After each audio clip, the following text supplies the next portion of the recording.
Welcome to our presentation on dopamine. Dopamine has a catechol structure, and dopamine is the simplest possible catecholamine. It's also considered a monoamine neurotransmitter due to its derivation from an amino acid. Dopamine is formed by the decarboxylation of dihydroxyphenylalanine and a precursor of norepinephrine and epinephrine, and its molecular formula is C8H11NO2. Dopamine is first synthesized via triosine. Triosine is an amino acid which is converted into L-dopa and then is further carboxylated into dopamine neurotransmitters. These neurotransmitters are stored in a synaptic vesicle, and when an action potential fires, they are then sent into the synaptic gap via a process called exocytosis. Once in the synaptic gap, these dopamine neurotransmitters bind to 5 different dopamine receptors labeled D1 through 5, and then once the binding is finished, the dopamine neurotransmitters are then recycled back into the transmitting neuron via transporters, where they are either reused or broken down into monoamine oxidase. Concentrated in dopaminergic neurons in the midbrain, most notably in the substantia nigra and the ventral tegmental area. However, other concentrations of dopamine do exist in the brain, in the hypothalamus, olfactory bulb, and retina. To carry dopamine to other parts of the brain from these areas of high concentration, dopamine pathways are employed, most notably the nigrostriatal pathway, the mesolimbic pathway, and the mesocortical pathway.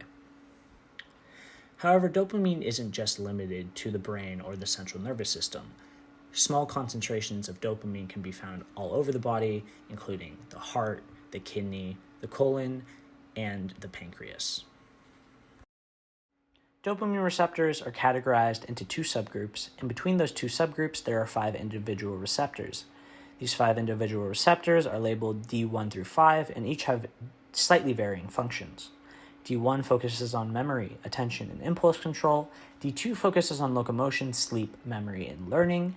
D3 and D4 have similar, yet slightly varying functions in cognition, attention, and sleep. And D5 focuses on decision-making, attention, and renin secretion. Like I mentioned previously, these receptors are in 2 subgroups, D1-like receptors and D2-like receptors.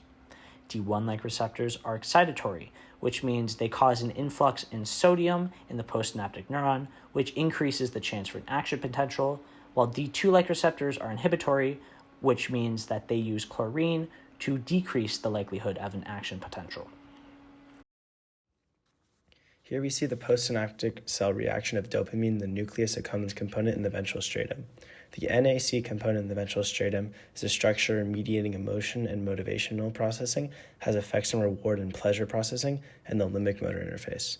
While it may seem like dopamine would act as an excitatory neurotransmitter in the reward circuit, scientists have found that excitatory postsynaptic potential is decreased, therefore lowering the amount of action potentials fired.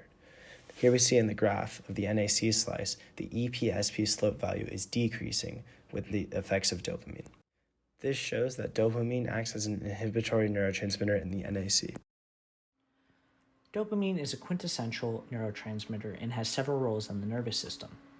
Dopamine's primary function, and most famous one, is to make us feel pleasure, which fuels satisfaction and motivation, creating the foundation for our ability to learn and be attentive. However, outside of making us feel pleasure, dopamine also helps with blood flow, digestion, heart and kidney function, mood and emotions, and motor control, just to name a few. It is important to note, though, that dopamine is not doing all of these functions by itself, but is also being assisted by other neurotransmitters and hormones, such as serotonin and adrenaline. Here are 3 diseases that are caused by the neurotransmitter dysregulation of dopamine. Schizophrenia is a disease that is hypothesized to be from the co-occurrence of high and low dopamine activity. Inside the brain, this would mean low prefrontal dopamine activity and high dopamine activity in mesolimbic dopamine neurons. The symptoms include delusions, hallucinations, disorganized thinking, abnormal motor behavior, and normal function. Parkinson's disease is caused by dopaminic neurons degenerating, leading to a chronic lack of dopamine. It's a progressive disease that worsens over time and includes tremors, difficulty walking, balance problems, and speech issues. ADHD is our 3rd disease, which is from a high concentration of dopamine transporter density, which results in the lowering of dopamine levels in the brain.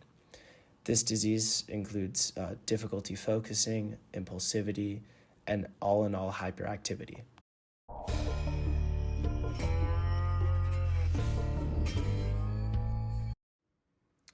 Here are two recreational drugs that affect the way dopamine works.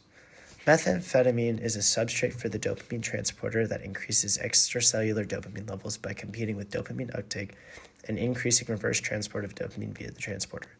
Meth has also been shown to alter the excitability of dopamine neurons. Users who take meth see increased intention and decreased fatigue, and it provides the user with a feeling of euphoria and a rush. Cocaine blocks the reuptake of dopamine by the presynaptic dopaminergic neurons. Users of cocaine have feelings of euphoria and increased energy.